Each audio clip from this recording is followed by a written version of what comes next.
Yo, what's up, YouTube? My name is Dylon. I'm a DJ slash producer from Los Angeles, California. I mainly produce bass music and experimental bass, that type of stuff.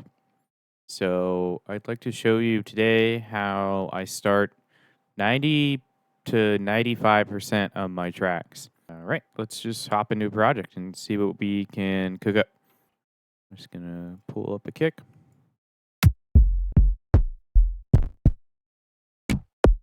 Anything will do. That is like bass music.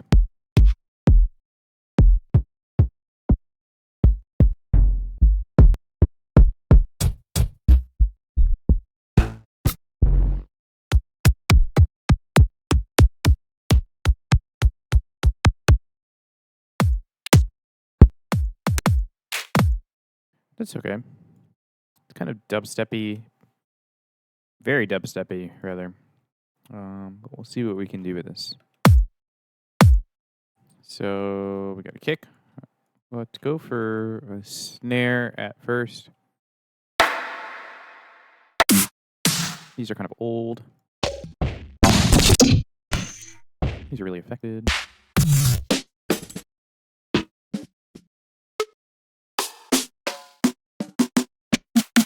Too fat.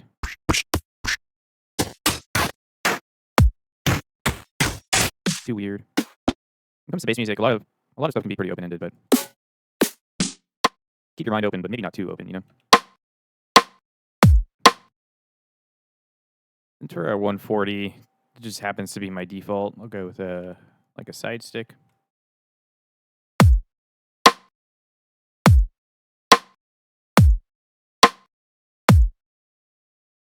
So then the second thing I'll do is, if my kick is too long, like over 100 milliseconds or something, I will shorten it a decent amount, maybe to like 100 to 150. Something to where the tail end sounds natural.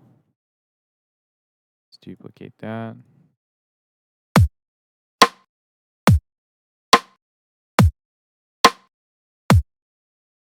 And then I'm going to go in here, increase the volume until the edges of this are up there. Till the sine wave portion starts to clip off.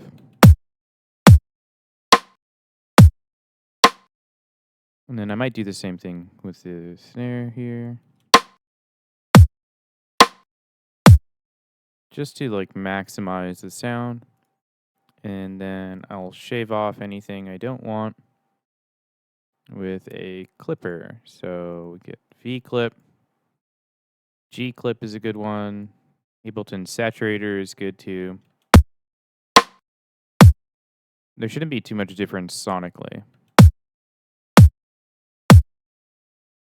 That's pretty good. And then I'm going to cut out some of the low.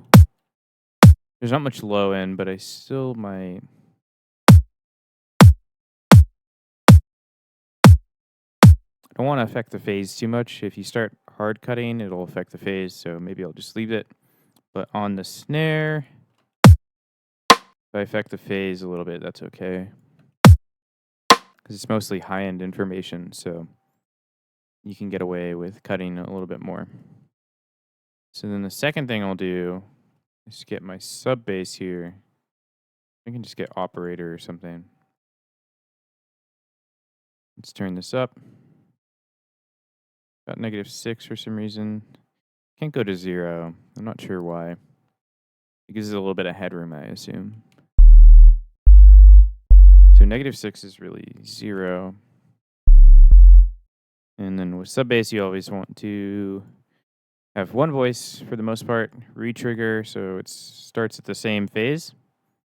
And then shorten the release around 50, anywhere from 25 to 50. You can put some attack if you want, but I don't know if it's always necessary. Let's see the level of my kick drum right now. It's not too bad. I might not need sidechain. Let's find out. It's go with like root note F.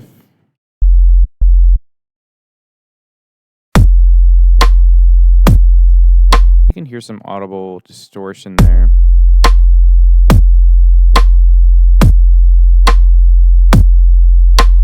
Maybe I will cut, and I'll use a serious EQ this time. So I'll use Fab Filter.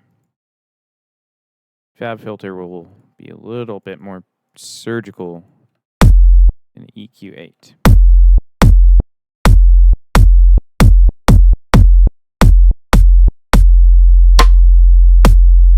So I'm having to cut a lot. So if you don't necessarily want to cut a lot, you can take this group. I'm going to group the sub. And then, so I'll do saving that part for later. But on the whole group here with the sub, I'm going to take a sidechain.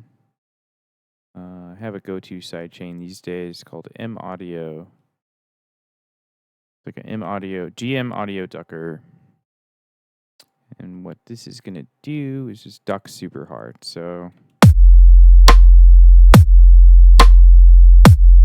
no more distortion. Classic. But I don't want that dip, so it's taking too long to come back in. Let's try 50.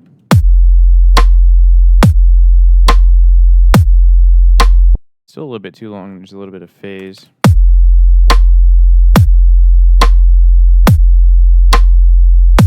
Not too bad. Let's see what happens if I put the curve at 0.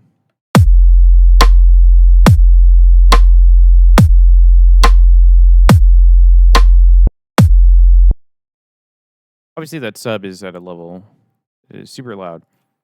So let's turn the sub down a little bit and then turn it off. So still a little clippy. It's catching the V clip. And I think that, how long do I want this to hold? Let's see, 50.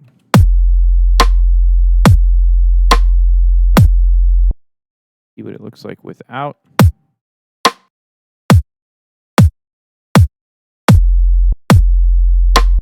Maybe a little longer than 50, or 75.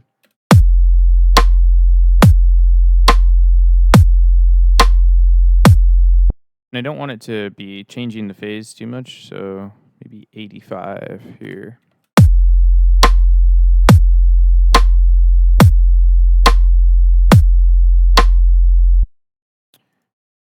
Maybe if possible, I can freeze this or consolidate and then maybe cut this a little bit off here.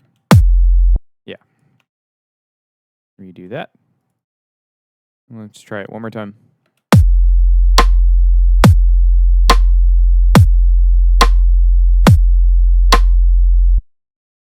Increase this just a tad bit more. Let's go back to 100 and see how we're doing.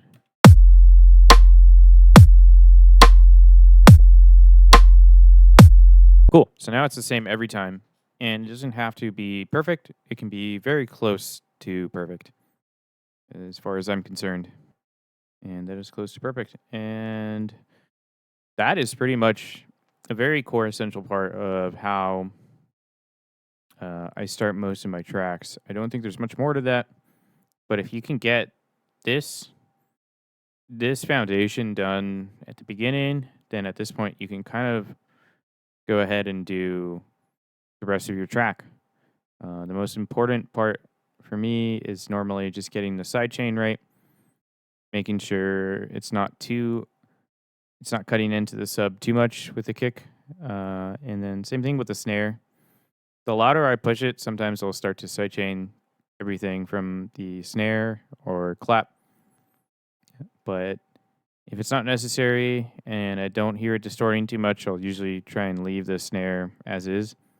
And I can compensate with like some transient shaping to get those transients to really push through, right? So just in case here, the transients look good, but you can always boost them a little bit just in case. So for that, I like to go with the kilohertz transient shaper, wherever that is. Here we go. Just kind of pump it a little bit, like 15.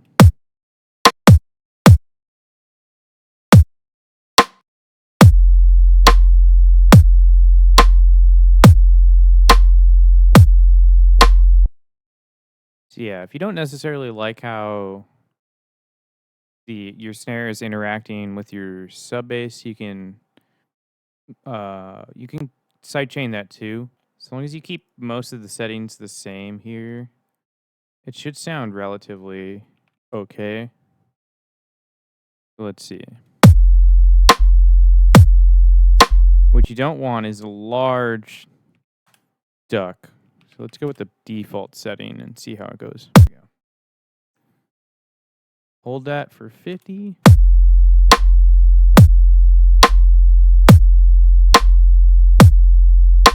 Something that sounds natural, of course, and looks natural.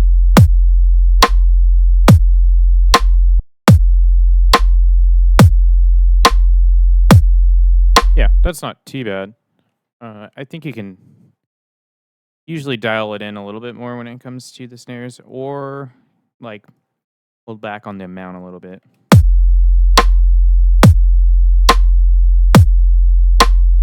So long as your transients are basically hitting the same every time, you should be good to go in that regard. So yeah, this is how I start 90 to 95% of my tracks. Sometimes I'll do music at first. Just depends on how I'm feeling, but 9 out of 10 times I'm feeling like I got to do the core of the track essentially. So yeah, I hope this helps, and good luck producing in the future. Please like and subscribe, and we'll do more stuff like this, more sound design, more tutorials, more stuff like this. Yep. Peace.